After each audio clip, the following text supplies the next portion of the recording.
कश्मीर में मरकजी सड़क पर मुसल्लह अफराद ने एक किरियाना फरोश विकी कुमार को गिन पॉइंट पर यरगमाल बनाकर तकरीबन 12-13 लाख रुपए नकदी लूटकर फरार हो गए।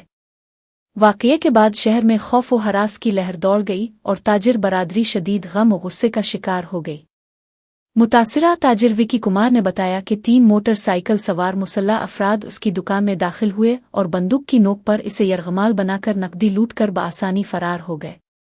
ताजिर बरादरी ने इस वारदात को दिन दिहाड़े होने वाली संगीन डकैती करार देते हुए कहा कि इस तरह के वाकयात से कारोबार करना मुश्किल हो गया है और पुलिस की मौजूदा पेट्रोलिंग पर भी सवालात उठने लगे हैं।